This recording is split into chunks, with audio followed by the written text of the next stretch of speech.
Un cordial saludo, estimados amigos. Soy Alexander Ferns, delegado principal del Movimiento Social Progresista de Sudamérica, MSP, y constituyente andino por la República de Colombia.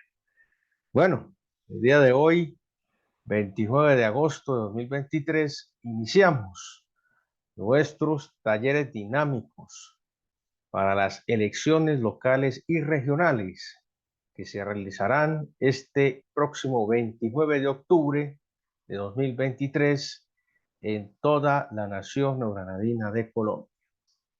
Bueno, primero que todo, pues estamos aquí muy contentos de iniciar estos talleres dinámicos, este proceso de capacitación de formación social y política para nuestros futuros líderes que estarán precisamente ocupando estos cargos de elección popular en las juntas administradoras locales, AL, en los consejos municipales o distritales, en las alcaldías municipales o distritales, en las asambleas departamentales y en las gobernaciones departamentales.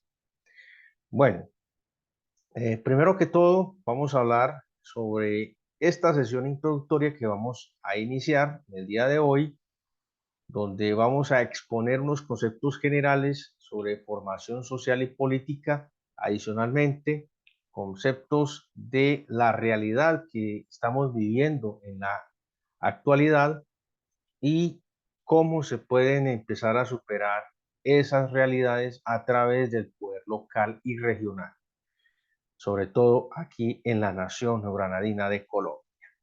Bueno, sin mayores preámbulos, vamos a iniciar entonces con nuestro taller dinámico en la sesión introductoria, con la cual vamos a iniciar este proceso formativo de 12 sesiones que inician en el día de hoy y que vamos a tener el gran honor, el gran reto de compartirles estos conceptos y conocimientos de una manera muy sencilla, muy simple, para que cualquier candidato, cualquiera de nuestros líderes en cualquiera de los rincones del país, de los más de 1.500 candidatos que tiene el Movimiento Social Progresista de Sudamérica, MSP, en toda Colombia, pues tengan la oportunidad de acceder a estos contenidos y puedan la oportunidad también de comprender en qué se metieron, cuáles son sus deberes, sus derechos, sus responsabilidades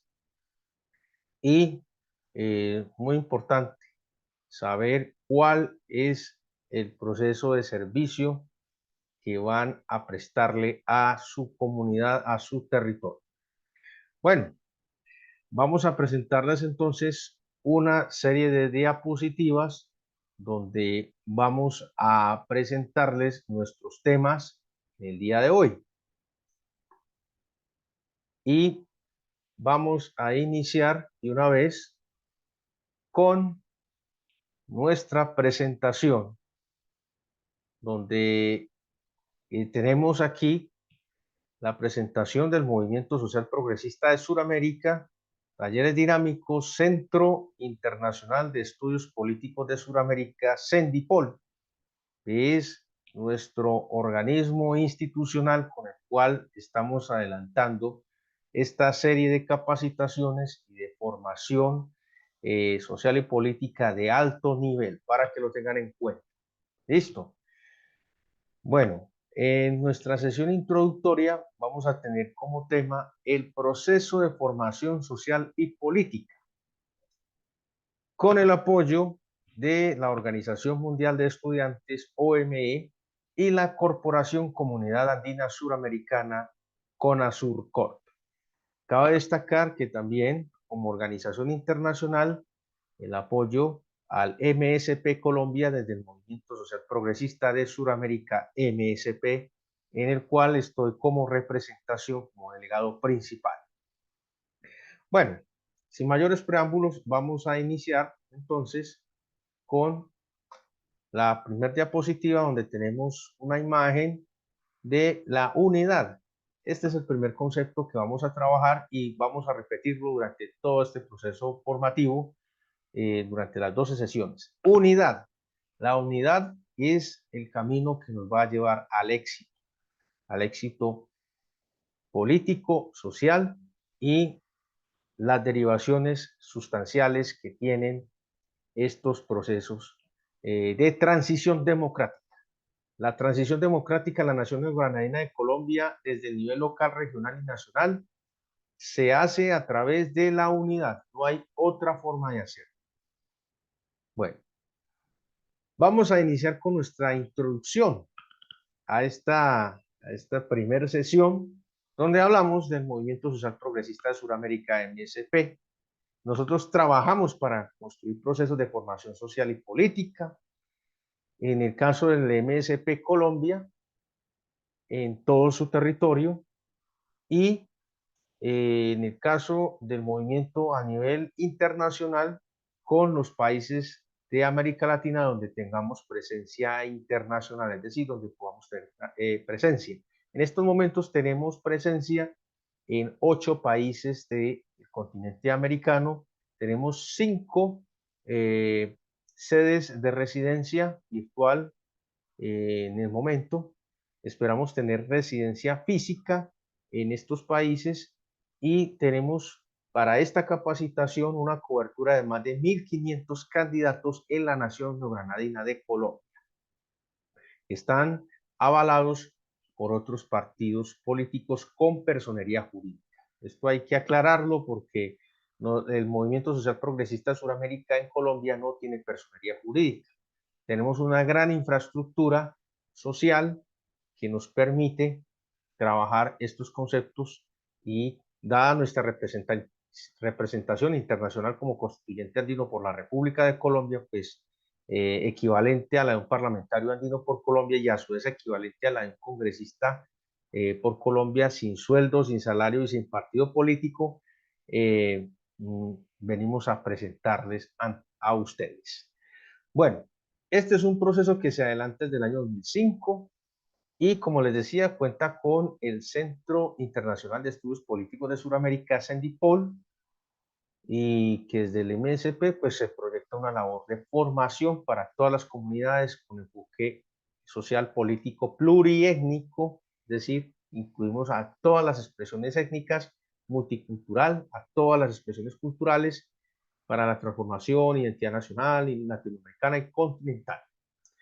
Bueno, esto estamos apuntando a la construcción de la América plurinacional, adicionalmente de la construcción de la Unión de Naciones Americanas, UNAM, que vamos a estar compartiendo posteriormente. Bueno, aquí vamos a iniciar ya con un segundo concepto fundamental, que es la descolonización. Nuestra mejor arma para descolonizar las mentes y los corazones de todos los hermanos es la educación. Y aquí entra el tercer concepto. Entonces ya hablamos unidad, descolonización y educación. Y bueno, aquí estamos compartiendo nuestros conocimientos para el beneficio de toda la comunidad americana, en este caso, de la nación neogranadina de Colombia. Y bueno, y como tenemos en el fondo al tío abuelo Tomás Cipriano de Mosquera, el gran general, 4 veces presidente. En el fondo tenemos su frase más famosa: tierra para los que lo trabajan y renta para los que no están destinados a producción. La dijo en 1845, refiriéndose a la materialización del proyecto bolivariano de entregarle la tierra a sus verdaderos dueños, a los campesinos, a las comunidades indígenas nativas, a los afrodescendientes y a todas las personas que trabajaban la tierra. Entonces, vamos a proceder entonces con el proceso de formación social. Aquí tenemos una figura muy bonita de una persona que se está pintando su corazón. Este proceso de formación social, como decíamos ahora, debemos empezar una descolonización de las mentes y los corazones. de las personas, de la humanidad como tal, o sea, de la persona, del ser esencial de la persona como tal. Estoy hablando lo que es en términos psicológicos y también en términos políticos y sociales. La descolonización de la mente, el ser y el corazón, para poder avanzar como sociedad, para empezar a poder construir una sociedad, y esto en especial para los líderes y los candidatos, ellos empiecen con un proceso propio de descolonización a través de la educación, a través de la formación social y política, a través del autorreconocimiento como seres humanos, para poder reconocer la humanidad del otro, de los otros, poder reconocer las falencias, los problemas, las necesidades de los territorios, de las personas y en conjunto de la comunidad. Bueno, ¿cómo se enmarca este proceso de formación social? En las realidades, en las necesidades sociales, actuales e históricas de los territorios del continente americano y del Caribe, ¿cierto? ¿Cómo se va a hacer esto? A través de una técnica moderna que hemos llamado método Sura. ¿A través de qué? De un proceso muy simple de enseñanza y aprendizaje por medio de herramientas muy sencillas que ayudan a comprender los campos sociales. ¿Para qué? Para transmitir un mensaje muy claro y contundente, un mensaje directo.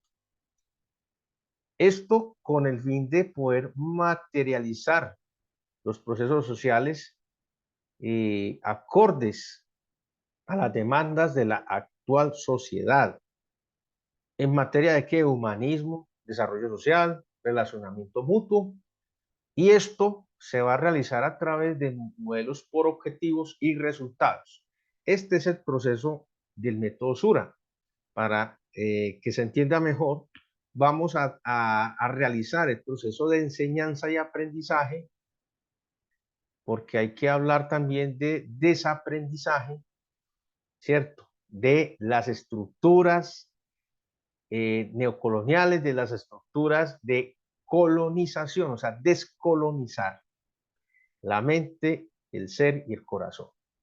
Entonces lo vamos a hacer a través del método Sura, donde vamos a enmarcar todas esas necesidades sociales actuales e históricas y por medio de este método que se desarrolla a partir de dos modelos generales, modelos por objetivos y resultados. Más adelante vamos a estar viendo cómo se desarrolla el método Sura, en especial para el tratamiento y enseñanza y aprendizaje de este proceso de formación social para todos los líderes y candidatos a nivel local y regional en toda la nación no granadina de Colombia. Bueno, vamos a hablar de este proceso de formación social en tres grandes bloques, donde nosotros siempre, aquí vemos la aplicación del método Sura. El método Sura tiene, aquí tenemos dos factores fundamentales. Estos cajoncitos que ustedes ven blanquitos adelante son los procesos planteados como objetivos. Entonces, dinámica social del territorio se plantea como un objetivo. Y el segundo proceso del modelo, de la técnica del método Sura, que es el resultado. Entonces, el resultado se da a través del análisis y propuesta de una articulación social. Luego, siguiendo la flecha hacia el bloque central, dice problemática social detectada. Ese es el objetivo que se plantea ahí, detectar una problemática social. Y luego se plantea la respuesta o la solución, el resultado, soluciones propuestas a las problemáticas. Luego pasamos al tercer cajón, que es la realidad educativa en tema social, que es el objetivo que se le apunta, y luego al resultado, que es la propuesta pedagógica social. Esto lo enmarcamos de una manera muy lógica, con una secuencia inductiva que también hace parte del proceso del método Sura, que eso también lo vamos a estar explicando más adelante, y la relación que tienen este proceso de enseñanza y aprendizaje. Lo vamos a enmarcar de esta manera para que se entienda de la forma más simple y sencilla posible. Entonces, dinámicas sociales de los territorios, análisis y propuestas de articulación social, es decir, cómo se va a dar esa articulación social. Luego, la problemática social detectada, cómo se van a plantear esas soluciones propuestas a esas problemáticas. Y luego, la realidad educativa en el tema social, ¿cierto? Porque necesitamos un proceso pedagógico de enseñanza y aprendizaje. Entonces, ¿cómo planteamos una propuesta pedagógica social? Esto enmarcado en los territorios. Muy bien, continuamos con ahora proceso de colonización, descolonización y neocolonización. Prácticamente vamos a iniciar con el concepto de neocolonización, que es el primero, el que tenemos en la actualidad, o sea, lo que tenemos en estos momentos. Neocolonización, ¿qué es? Es un concepto moderno de colonización.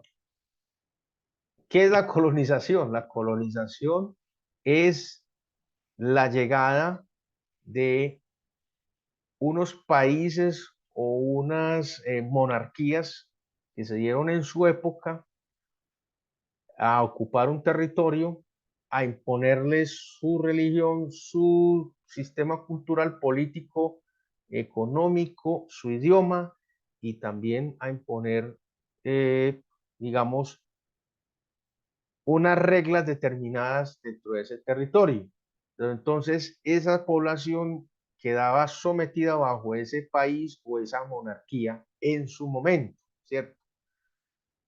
Todavía hay procesos de colonización, pero la neocolonización es la que se está dando en estos momentos, porque es moderna, es una nueva forma de colonización.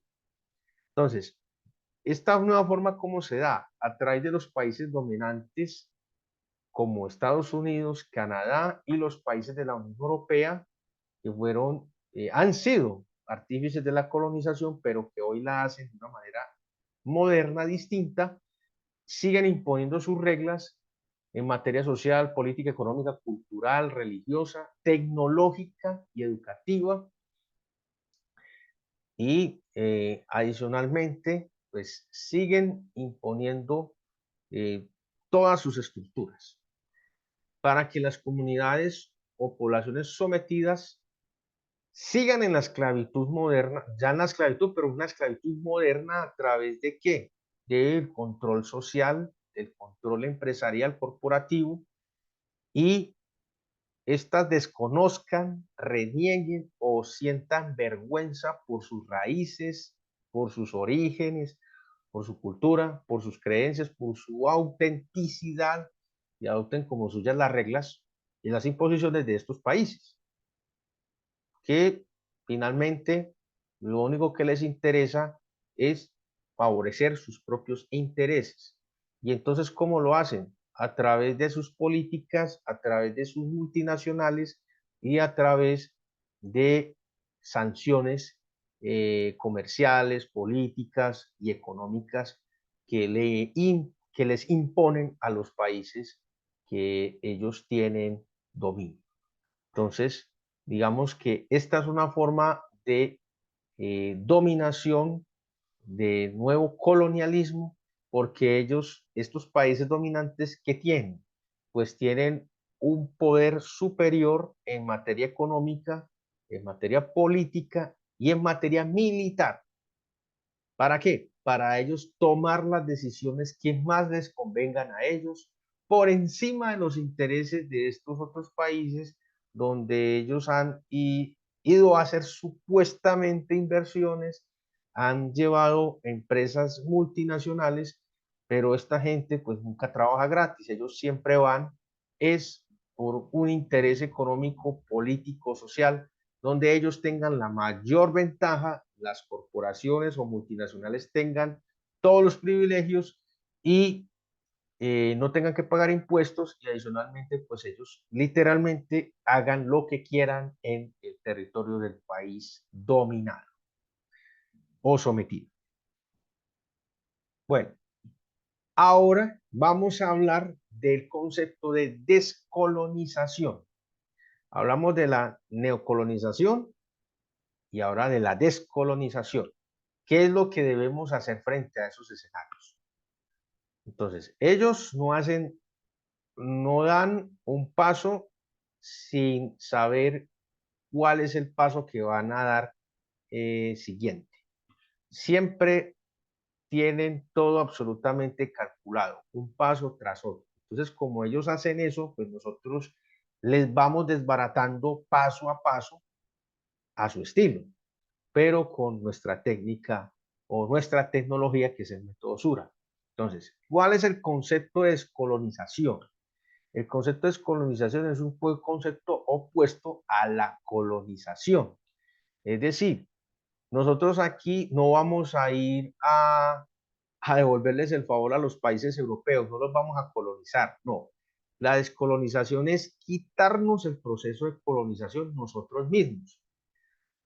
¿A través de qué? De la educación, de la enseñanza, para que se haga conciencia de las raíces de sus territorios, de sus comunidades, o sea, sus orígenes, su autenticidad.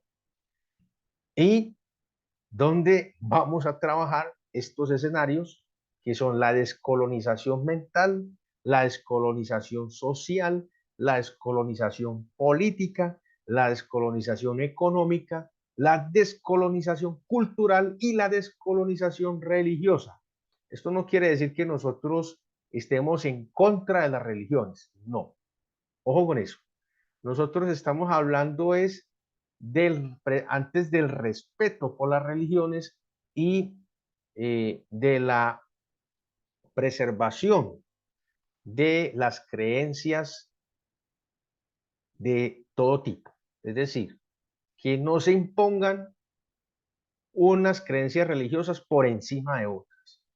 Todas son válidas, todas caben y todas tienen el mismo nivel de respeto y de reconocimiento.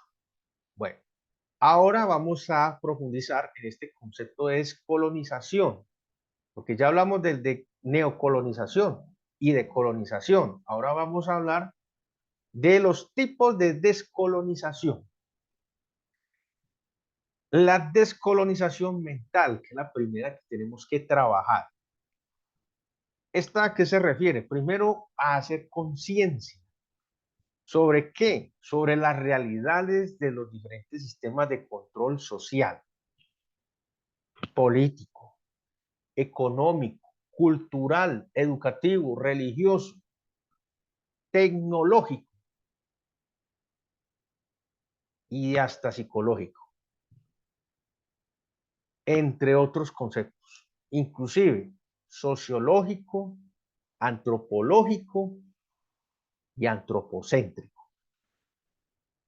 Si vamos a hablar de otras especialidades o subespecialidades. Entonces, para que entendamos esto, la descolonización mental es referente a hacer conciencia de que estamos inmersos en unos sistemas de control en todos los ámbitos, social, político, económico, cultural, educativo, religioso. Es decir, estamos metidos en una realidad de control social, de la cual tenemos que hacer conciencia para poder empezar a trabajar estos esquemas y evitar seguir en la neocolonización. Bueno, luego de este, que es el primer fundamento, aquí trabajamos paso a paso, cosa por cosa. Vamos a empezar con luego el concepto de descolonización social. Este se refiere a la liberación de los prejuicios sociales que tiene cada ser humano, cada persona. Vamos a hablar de ser humano, de ciudadano y de persona. ¿Listo? para que después no van a decir, no, es que usted está hablando solamente de la persona, pero no está hablando del ser humano ni del ciudadano. Aquí estamos hablando de un conjunto integral. ¿Listo? Bueno, ¿por qué? Porque aquí tenemos que empezar a liberar esos prejuicios sociales de la raza, del origen, del color, de las creencias, de las costumbres, entre otros prejuicios sociales que tenemos en la actualidad y que fueron implantados desde la invasión española, desde 1492, cuando el Imperio Español llega, por desgracia, a estos territorios y a través de la Iglesia Católica, porque hay que decirlo así, es la realidad, empezó a imponer unos prejuicios sociales. O sea, empezó una colonización social sobre las comunidades presentes en estos territorios. Estos prejuicios han sido impuestos desde el Imperio Español en Europa y actualmente se siguen imponiendo desde Europa, desde Estados Unidos, desde Canadá, desde hace 1 o 2 siglos para atrás hacia acá. Entonces, eso es lo que estamos explicando. La descolonización es la liberación de todos esos estereotipos, de todos esos prejuicios, de que es que los latinoamericanos somos inferiores a los europeos y a los norteamericanos porque ellos son blancos o porque ellos tienen una ascendencia europea. Y entonces minimizan las razas aborígenes, minimizan a las naciones originarias, a las comunidades originarias, que son milenarias. Entonces eso hay que empezar a sacarlo de ahí. Hay que empezar a sacar ese prejuicio y también el concepto de indio, porque eso está mal, muy mal. Hablamos de comunidades nativas, hablamos de personas originarias, de personas nativas, pero en este caso de personas originarias del territorio. Bueno, ahora vamos a seguir hablando de los tipos de descolonización. Vamos a hablar de una descolonización muy importante, que es la descolonización política. Y esto es fundamental, porque aquí viene en orden. Otras personas dirán, bueno, pero ¿por qué no colocó primero la política y después la social? Primero la social porque es el conjunto. Luego la política, ¿por qué? Porque a través del conjunto vamos a adquirir a una conciencia colectiva. ¿Y cómo se adquiere esa conciencia? A través de la autodeterminación, a través de la soberanía y la autonomía de los pueblos. ¿A través de qué? De que los mismos pueblos puedan dictar sus leyes, sus normas, sus reglamentaciones internas propias sin ningún tipo de interferencia externa o de terceros países. Que sigamos, por ejemplo, teniendo la interferencia de España todavía, de países invasores, colonizadores, u otros que se hayan adjudicado la neocolonización moderna como Estados Unidos, Canadá y otros países europeos. O sea, adquirir la conciencia política suficiente para poder llegar a la autodeterminación, la soberanía y la autonomía. Es decir, de que nosotros en nuestros territorios podamos dictar nuestras propias normas y nuestras propias leyes y no tengamos que estar dependiendo de preguntarle a un país externo que es que no podemos implementar cierta política porque entonces a ellos no les gusta o no les favorece, o no favorece sus propios intereses o no favorece los intereses de las multinacionales de ellos. No, aquí vamos es a favorecer los intereses de nuestro territorio. Punto. Esa es la descolonización política. Y esto es fundamental, porque nuestros líderes tienen que empezar a sacarse eso de la cabeza, de que es que nosotros dependemos de Estados Unidos o de Canadá o de Europa o seguimos dependiendo de España. Nosotros no vamos a seguir dependiendo más de esa gente. Tenemos que depender de nosotros mismos. Eso se lo tienen que meter en la cabeza. No podemos seguir dependiendo de estos terceros países que lo único que les interesa es su propio bienestar. Y se lo está diciendo un descendiente británico. Bueno, Seguimos con la descolonización económica. Miren que cada cosa está colocada de una forma secuencial, de una forma organizada, para cumplir objetivos y de estos objetivos nos generen resultados. ¿Listo? Esto es el método SILA, lo que estamos haciendo. Descolonización económica. Se refiere a la soberanía, autonomía, libertad económica y financiera. Muy importante esto, porque es que no solo desde lo político, desde lo social, se tiene colonización. La parte de la neocolonización que tenemos en un porcentaje muy importante es la colonización económica. Entonces vamos a hacer la descolonización a través de la libertad, de la soberanía, de la autonomía económica y financiera que debe tener una comunidad o un país. ¿Liberándose de qué? De las imposiciones de los grandes bancos internacionales como el Fondo Monetario Internacional, el Banco Mundial, entre otros cánceres o pulpos financieros que están en el orden internacional, grandes bancos o corporaciones norteamericanas, canadienses, europeas, que lo único que les interesa es mantener endeudados a los países, eh, valiéndose de sus problemáticas sociales, políticas, económicas, de que no han podido consolidar una autonomía política y como dependen de las decisiones de estos países, pues ellos les dicen, ustedes deben endeudarse. Como ustedes no pueden autosostener su aparato estatal, entonces nosotros les vamos a prestar una platica y ahí empiezan a prestar, a hacer grandes desembolsos y como nuestros países todavía tienen corrupción, entonces esa plática se la roban y entonces siguen haciendo otros préstamos y entonces ustedes se imaginan qué ocurre ahí. Pues el país, todo el pueblo, cada ser humano, cada persona, cada individuo, cada ciudadano, pues queda endeudado y le toca pagar el precio de estas deudas.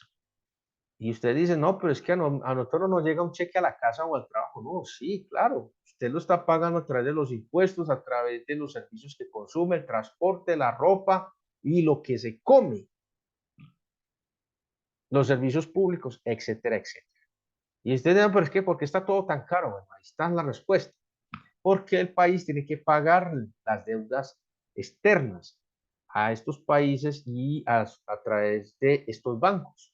Que imponen esas políticas de colonización económica para que nuestros países no puedan salir adelante, no puedan terminar de pagar su deuda y miren la deuda que tiene Colombia. Es una deuda astronómica que si no ocurre un milagro con el dólar, pues no vamos a pagar nunca. Son alrededor de 150.000 millones de dólares, para que lo tengan, para que se hagan una dimensión. Si 150.000 millones de pesos es dinero y usted puede vivir prácticamente sin trabajar, pues ahora usted imagínense 150.000 millones de dólares, no estamos hablando de pesos colombianos, de dólares. Bueno, eso es lo que ocurre. Entonces, para que lo sepan, desde sus localidades, desde sus ciudades, desde sus municipios, desde sus distritos, desde sus departamentos, tienen que saber eso. Hasta el pueblito más humilde tiene que saber eso. Entonces, señores candidatos, ya saben lo que está ocurriendo y lo que ustedes no deben seguir permitiendo, que ninguna de estas poblaciones puede seguir endeudado con ninguna de estas entidades financieras internacionales, ni corporaciones, ni empresas, ni multinacionales, nada de eso. Hay que lograr una soberanía, autonomía y libertad económica y financiera para poder manejar los recursos, para no depender de países dominantes ni de terceros países y poder tener autodeterminación. Eso vamos a hablar más adelante. La descolonización cultural. Esto también es fundamental. Mire todas las armas que han utilizado en contra de nuestros pueblos americanos. La descolonización cultural se refiere a la liberación de las culturas, es decir, a que asumamos nuestra propia cultura, nos liberemos de esas culturas impuestas por los países dominantes, culturas que no van acordes a nuestros estilos de vida. ¿Y por qué? Porque ellos han pretendido eliminar, desconocer y sustituir sistemáticamente las prácticas ancestrales de nuestras comunidades nativas, originarias. Han tratado de destruir la esencia de cada comunidad a lo largo y ancho del continente americano, no solo aquí en Colombia. Por lo cual, ¿qué se debe hacer? Se debe retomar la ancestralidad, las costumbres, las prácticas tradicionales, para hacer que una reivindicación cultural, recuperar nuestra identidad, recuperar todos los valores ancestrales que se han perdido con la neocolonización occidental, que ha enseñado un montón de prácticas que van en contra inclusive de la vida misma y del bienestar e inclusive de la salud del mismo ser humano, y que va en contravía de los derechos sociales fundamentales de los ciudadanos. Entonces, esto hay que hacer. La descolonización cultural, la liberación de liberarnos de esa cultura norteamericana, inclusive facilista, de generar unas dependencias, de adoptar ese modelo cultural norteamericano, europeo, consumista, eh, que es completamente cerrado, que es individualista y que adicionalmente nos pone en una competencia y nos saca del entorno colectivo. Es decir, nos vuelve esclavos. Nos vuelve esclavos del consumismo, esclavos de un tipo de música o de varios tipos de música, nos hace olvidar de nuestras raíces, nos hace olvidar de nuestros orígenes y nos hace meter en un mundo irreal, el mundo que ellos quieren que nosotros vivamos. Eso tenemos que sacudirnos y liberarnos de esos procesos impuestos de culturas malsanas que lo único que le han hecho a estos territorios es generarles pobreza, ignorancia y hambre. Eso es lo que nos ha traído estos procesos culturales. Desconocimiento de nuestros orígenes milenarios.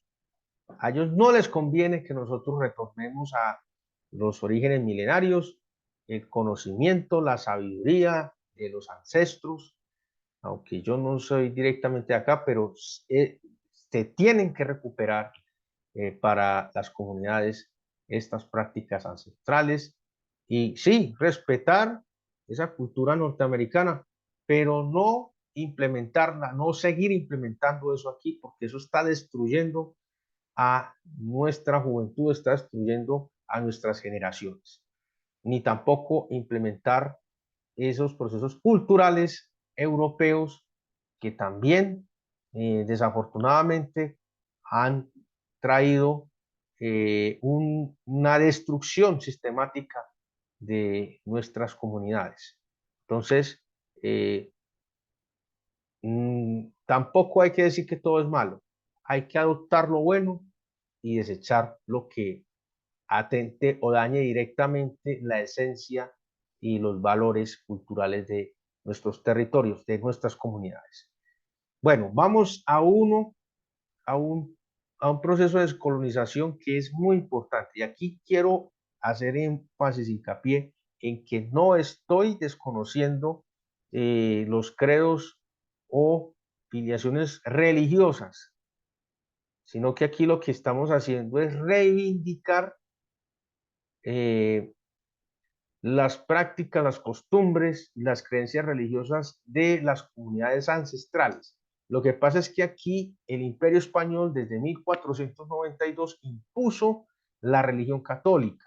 Eh, eh, Ellos no adoptaron, nuestros aborígenes no adoptaron la religión católica porque quisieron o porque les pareció muy buena, o porque ellos dijeron, no, es que esta es realmente la religión nuestra y lo que nosotros hacíamos no vale, va en contra pues de la naturaleza, de la humanidad, del mundo, bueno, de todas las cosas, ¿no?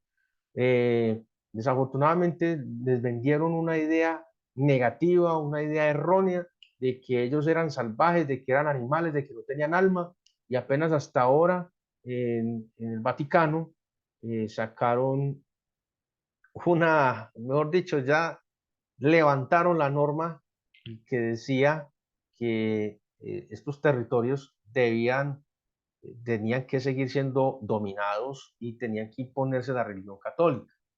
Pues desafortunadamente, eh, la religión católica pues no ha cumplido con los preceptos de Jesucristo y ha violentado a, desde 1492 a todas las comunidades. Y en nombre de Cristo, en nombre de Dios, en nombre de la cruz, se ha cometido un genocidio de más de 120, 150 millones de aborígenes, de personas, de seres humanos con alma, sintientes, que tenían otro idioma, otra lengua, perdón, otro idioma, porque eran idiomas, muchos idiomas, otras costumbres, otras tradiciones y otras creencias y prácticas religiosas.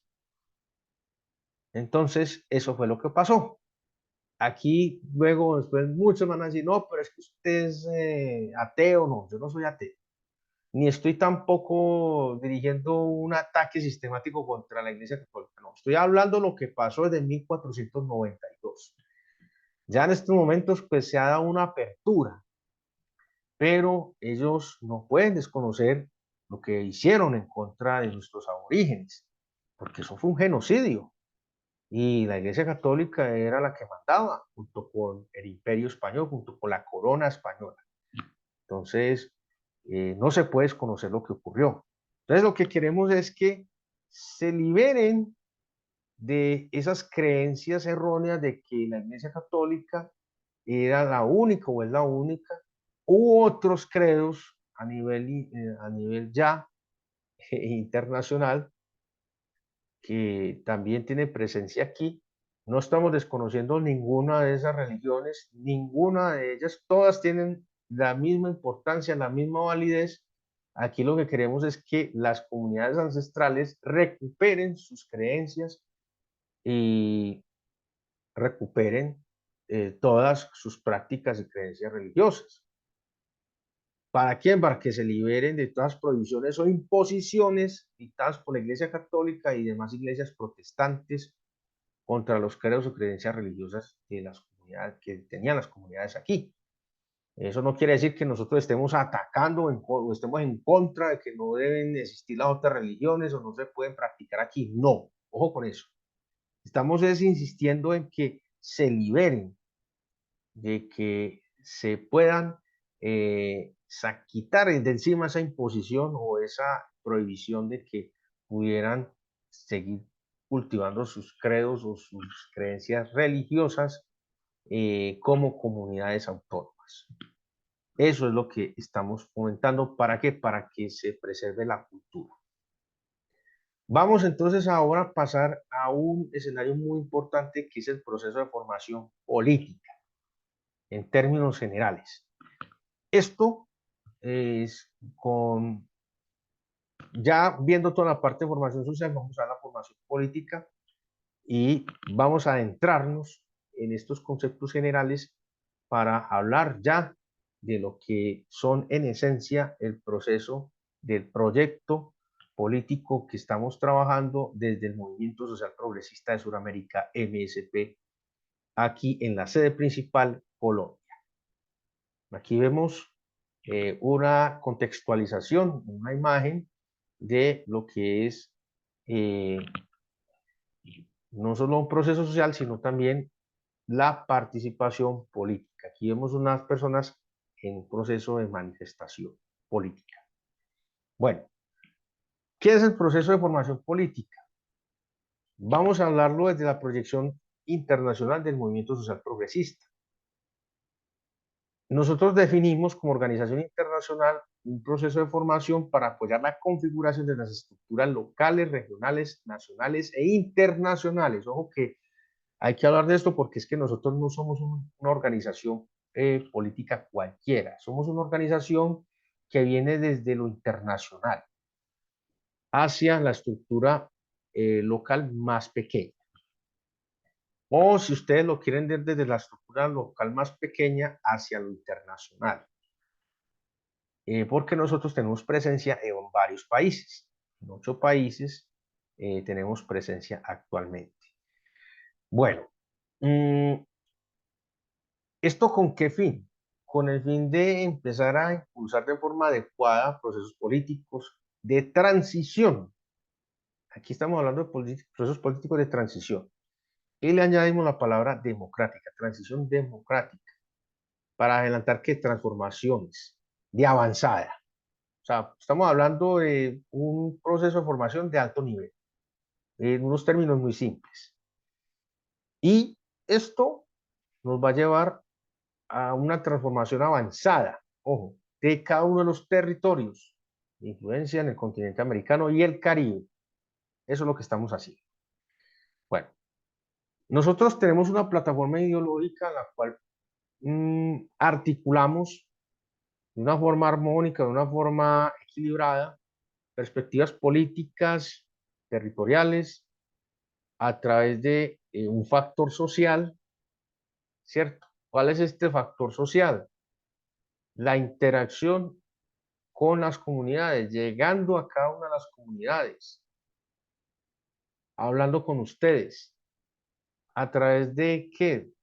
De unos diálogos ciudadanos como los hemos venido implementando en este proceso eh, político de acondicionamiento, o sea, de preparación del terreno, hablando, conociendo las necesidades de primera mano con ustedes, con los líderes, con las comunidades, directamente en el territorio.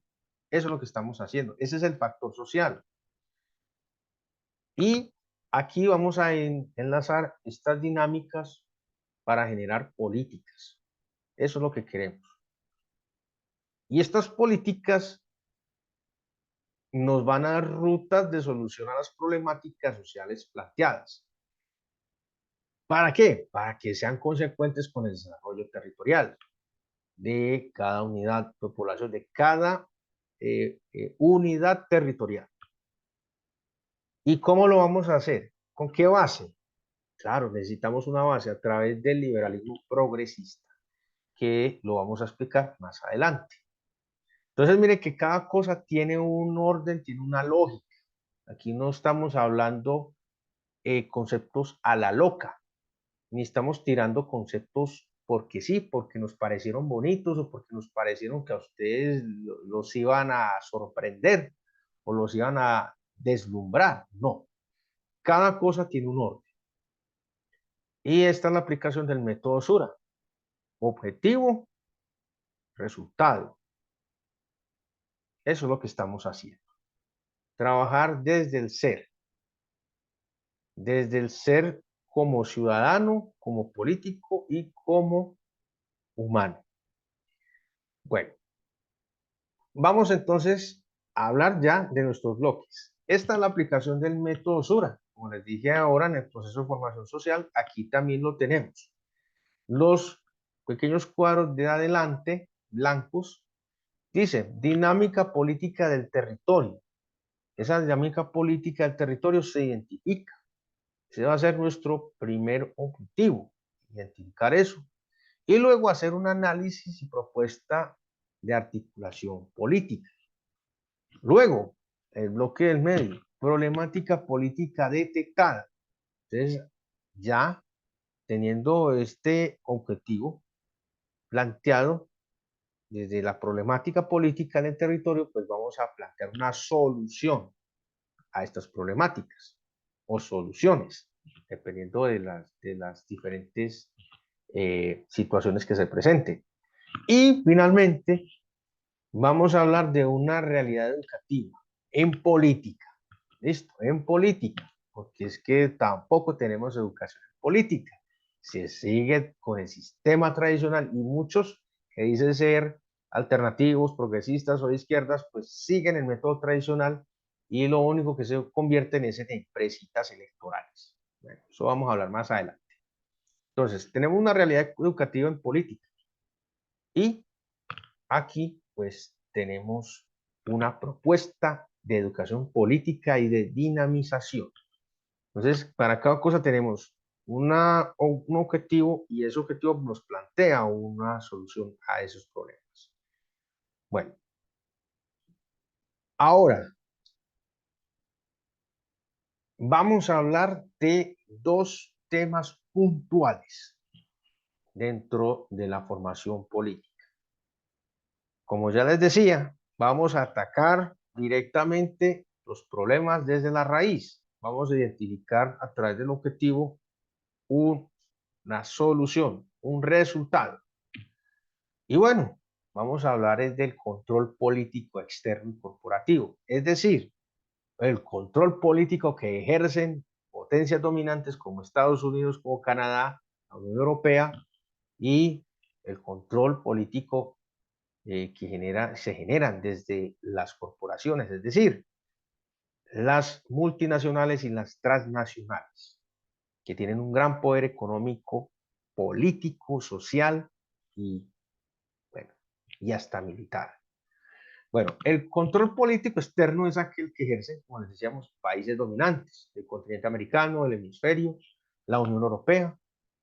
¿Y esto es sobre qué? Pues sobre las decisiones políticas. Es decir, ningún presidente, ningún dirigente es soberano en sus decisiones aquí en América del Sur.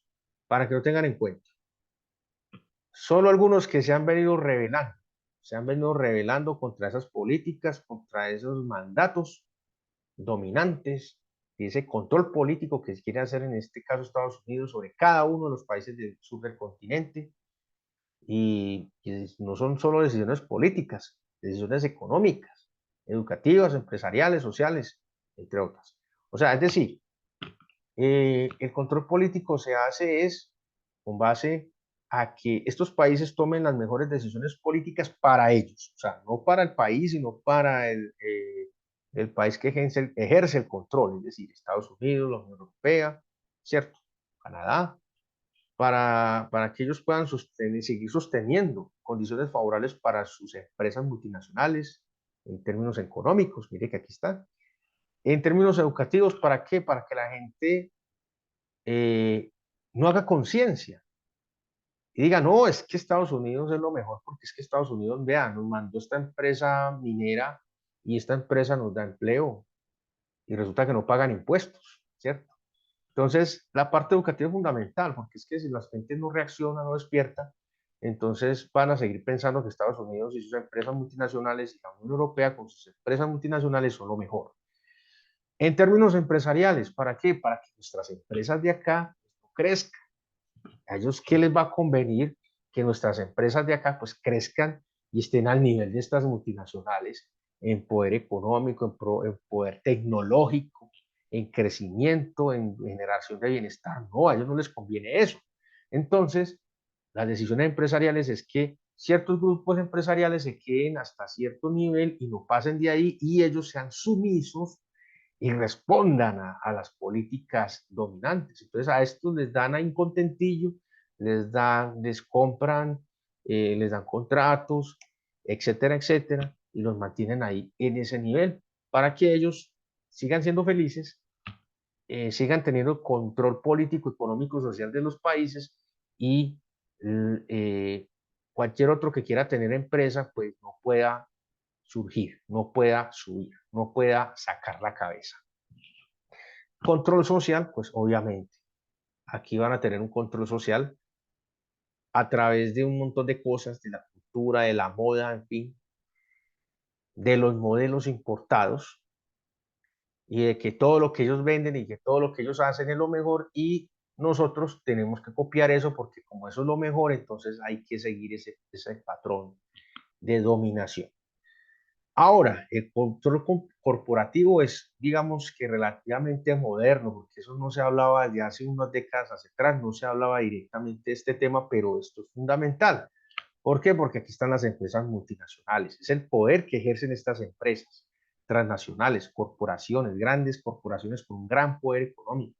Ejemplo de eso son las multinacionales mineras que están aquí, no pagan impuestos, hacen lo que les da la gana y amenazan con irse cuando las condiciones económicas supuestamente no les son favorables o las condiciones de orden público. Dicen, veas que por ahí hay una gente que nos está generando un problema de seguridad, entonces o meten al ejército y lo sacan, o nos vamos nosotros y dejamos esto aquí, y aquí ustedes se mueren de hambre y nosotros ya estamos, somos muy ricos, nos vamos a otro país o nos vamos para otra ciudad o otra población donde nos dejen hacer lo que nosotros queramos, ¿cierto?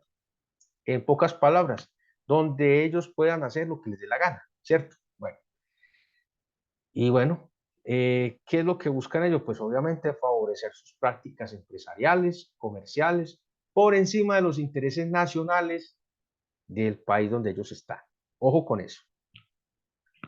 Y ya, favorecer no pagar impuestos, pagar salarios muy bajos, exigir grandes cargas laborales, es decir, que la gente trabaje más, mucho más tiempo por menos plata, condiciones laborales paupérrimas, exigen a los gobiernos que saquen leyes como la ley 50, que sacaron aquí en Colombia, saquen leyes como la ley 100, ¿cierto? O sea, para destruir los derechos laborales, para destruir la salud, para destruir un montón de cosas, y ellos tener que pagar cada vez menos.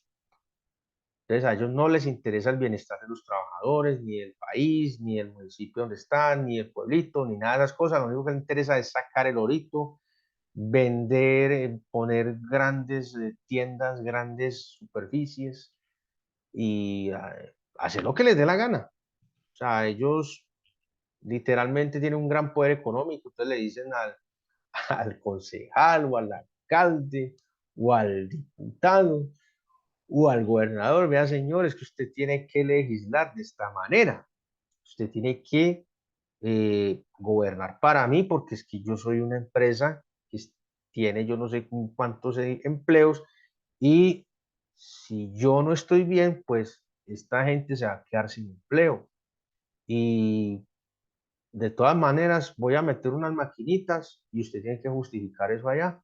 Igual yo voy a seguir sacando el oro, la plata, etcétera, etcétera. Bueno, si no me sigo extendiendo acá. Bueno, vamos a continuar con el concepto de soberanía nacional, autodeterminación y autonomía de un territorio. Entonces, hablamos de todos estos procesos de control, ¿cierto?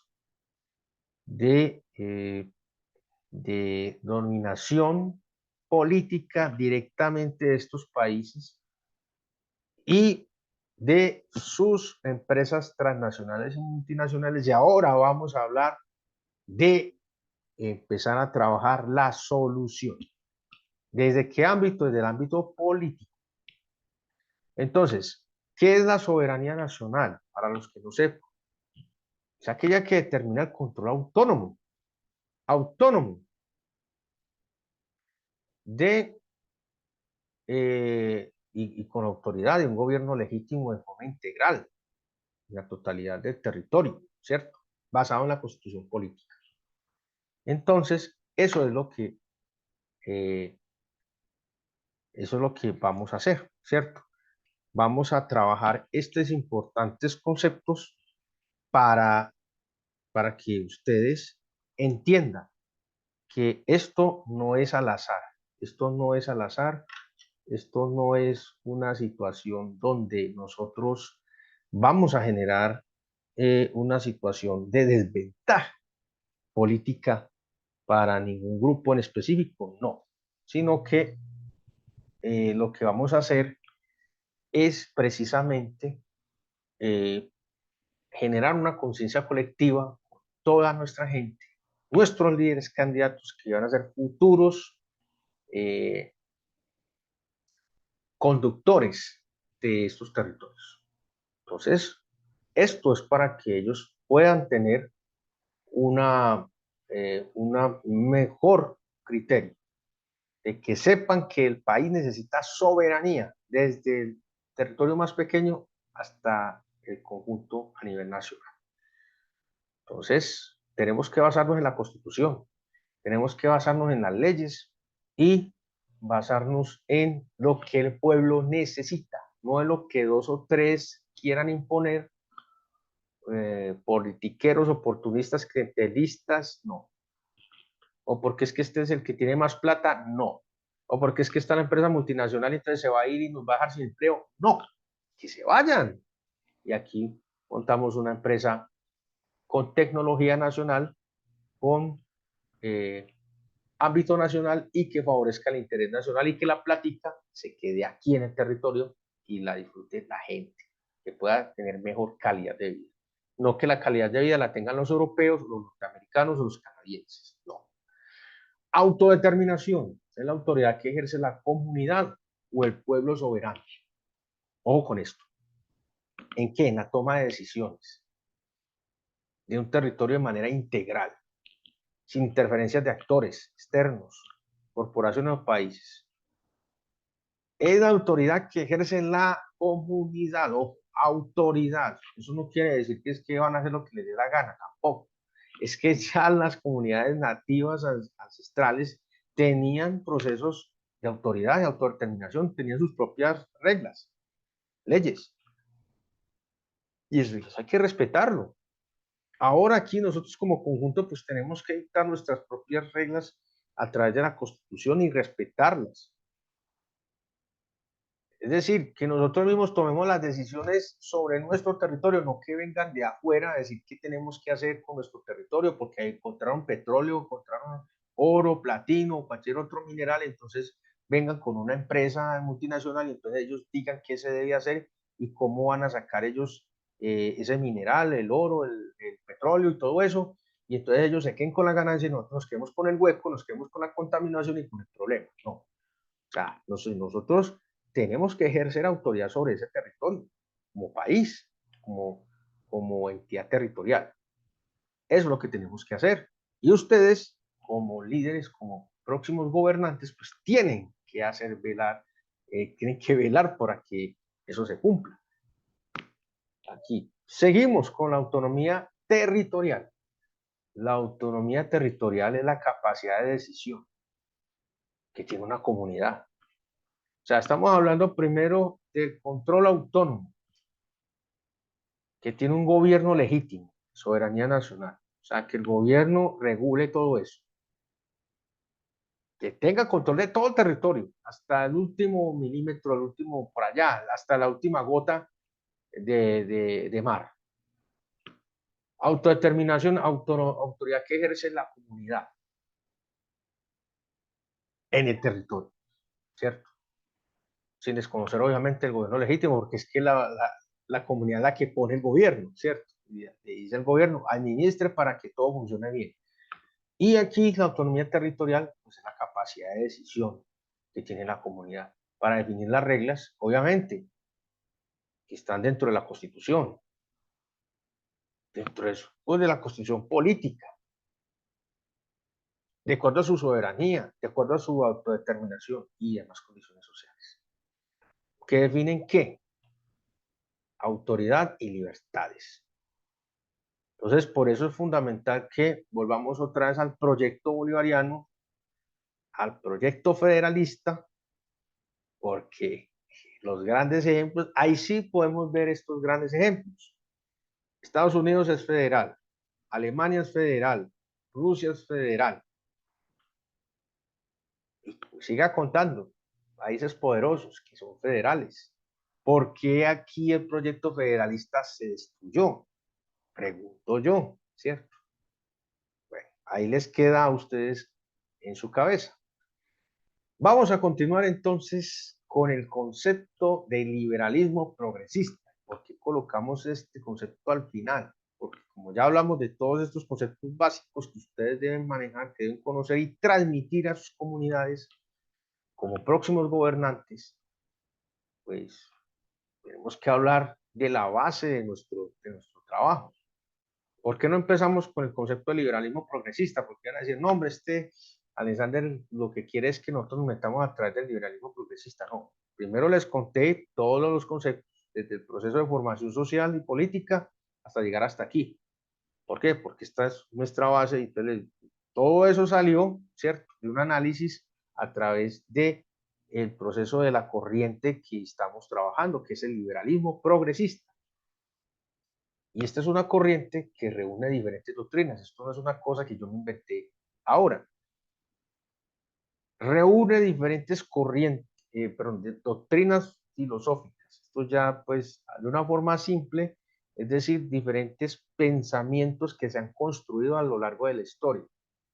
Uno de estos pensamientos es el liberalismo puro, es decir, el liberalismo que se construyó en Inglaterra, el liberalismo de John Locke, que es el padre del liberalismo, el liberalismo histórico, que es el liberalismo que ha venido trascendiendo en la historia desde el concepto de John Locke, del liberalismo, y que se vino trabajando precisamente en el proceso de independencia. Uno de estos grandes fundadores del liberalismo está aquí en nuestro fondo de pantalla, el bis tío abuelo Tomás Cipriano de Mosquera, el gran general y 4 veces presidente de los Estados Unidos de Colombia. Bueno, en realidad tomó varios nombres en las repúblicas, pero la última fue en los Estados Unidos de Colombia, federal, y que aquí tenemos el honor de ser descendientes de uno de los padres del liberalismo en el continente, para que lo sepan, no solo en la nación granadina de Colombia, sino en el continente. Entonces tenemos mucha autoridad para hablar de estas cosas.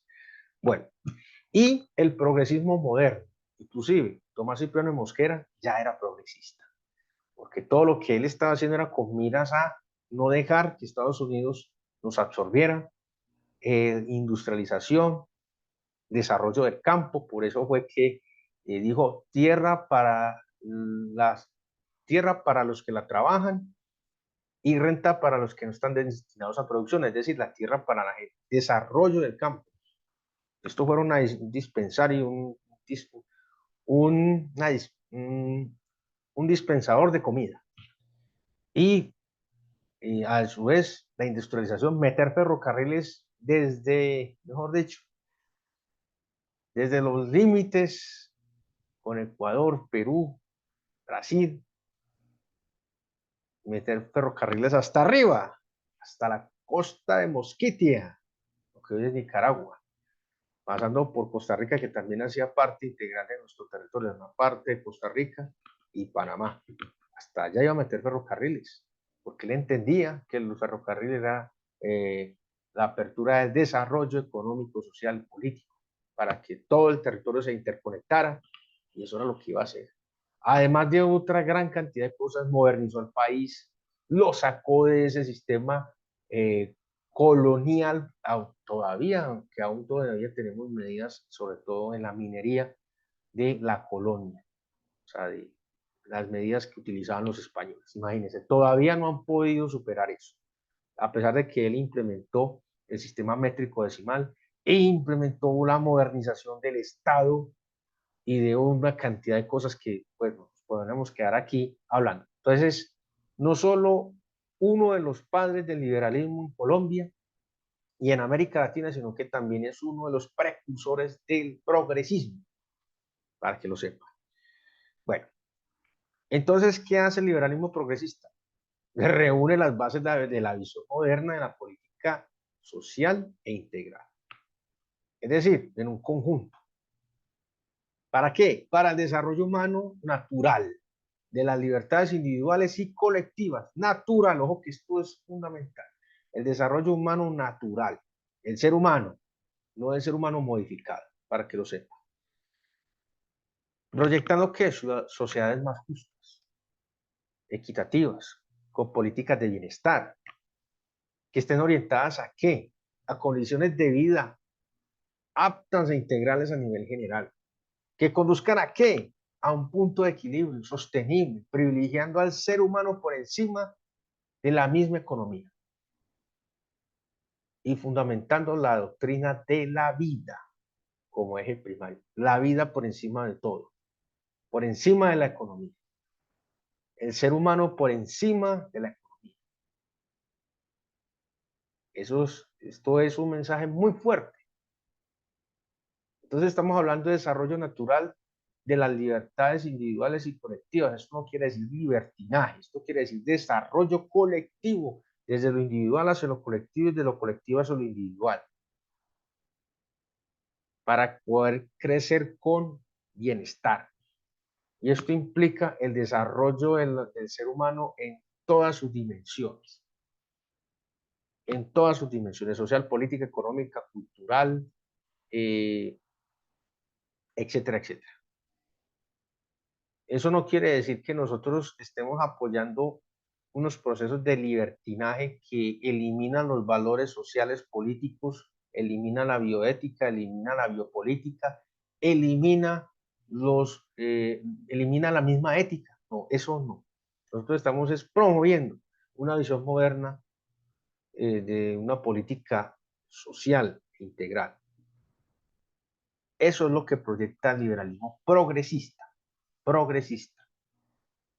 no el liberalismo eh, que incite a un libertinaje o el liberalismo de un progreso salvaje, como es lo que hay en estos momentos, que no beneficia al desarrollo humano natural, para que lo sepan. Bueno, entonces, aquí tenemos un ejemplo. Desarrollo de un Estado social de derecho con políticas universales de seguridad educativa, alimentaria, económica y humana durante todas las etapas formativas de un individuo. Esto ocurre en los países nórdicos, para que lo sepan. En Dinamarca, en Suiza, Suecia, Finlandia, etcétera, etcétera. Ellos sí lo implementan. ¿Por qué nosotros no podemos implementar un sistema propio de un Estado social de derecho que tenga bienestar, con políticas universales de seguridad educativa, alimentaria, económica, humana? Lo podemos hacer respetando y adaptándonos desde nuestras necesidades sociales, políticas, económicas, desde nuestra ancestralidad. Hablo nuestra porque vivo aquí en este territorio y identificando nuestras propias realidades y nuestras propias carencias. Eso es lo que estamos haciendo. Este es el liberalismo progresista. Aumentar el desarrollo humano, natural, con una visión moderna, sin desconocer los desarrollos tecnológicos, poniendo la tecnología al servicio del ser humano, no el ser humano al servicio de la tecnología, poniendo al ser humano por encima de la economía, no la economía por encima del ser humano, no al ser humano al servicio de la economía, no, eso no. Y adoptando la construcción de un punto de equilibrio sostenible, porque eso es lo que no ha tenido ni el modelo capitalista ni los demás modelos que se han implementado. Tenemos que buscar un punto de equilibrio para que la humanidad sea sostenible, inclusive, y no tengamos ideas eugenistas de reducir la población, porque eso es un crimen, un genocidio contra la humanidad. Tenemos que buscar crecer entre todos, sin que se pierdan las vidas humanas. ¿Por qué? Porque nuestro fundamento es la doctrina de la vida, porque este es nuestro eje primario, la vida. Bueno, y vamos a cerrar aquí con el objetivo del liberalismo progresista, que es generar transformaciones sociales, mentales y el pensamiento positivo constructivo en las personas como seres humanos. Aquí hablamos de seres humanos, e integrar la labor política, social y cultural liberal progresista para construir dignidad, autonomía, soberanía, desarrollo sostenible, progreso integral, cambio social y político en los países del continente americano y el Caribe. Yo sé que esto es un poquito denso, Pero aquí el objetivo del liberalismo progresista es básicamente generar todo este tipo de transformaciones. Transformaciones. Aquí en la Nación Granadina de Colombia queremos que ustedes, candidatos, que van a ser los próximos gobernantes, empiecen a generar transformaciones sociales positivas, constructivas, con un pensamiento positivo, constructivo, no positivista, no, positivo, de querer transformar para lograr la transición democrática que tanto estamos anhelando, que no se ha podido construir y que le quedó grande a estos amigos del pacto histórico y de otros partidos que se salieron de ahí, empresas electorales, les quedó grande esto y lo estamos asumiendo nosotros. Nosotros estamos haciendo este proceso. Bueno, hemos llegado aquí al final de nuestro primer taller dinámico, elecciones locales y regionales en la Nación Neogranadina de Colombia 2023, nuestra sesión introductoria, procesos de formación social y política. Bueno, esperemos que les haya gustado nuestro primer taller de formación. Quedamos aquí muy atentos a todas sus opiniones, sugerencias e inquietudes. Vamos a estar respondiendo todas estas preguntas. Y bueno, lo importante es que ustedes se den una imagen de lo que nosotros estamos trabajando en nuestro potencial. Estamos transmitiendo conocimientos de alto impacto, de alto nivel, con un lenguaje muy sencillo para que puedan ustedes entenderlo, digerirlo y transmitirlo a sus comunidades, para que ustedes puedan llegar a la esencia de su población, puedan tocarlos y puedan lograr ese objetivo de ganar en la elección, ya sea como junta administradora local, ya sea como concejal, ya sea como alcalde, como diputado o como gobernador. Lo importante es que ustedes hagan conciencia de que esto no es un proceso tradicional de ir a conseguir amigos, muchos amigos que me den votos y listo, y me monto allá y hacer lo mismo, ¿no? Esto tiene que empezar tiene que tener una consecuencia lógica de lograr un proceso de transformación, de transición democrática hacia el cambio.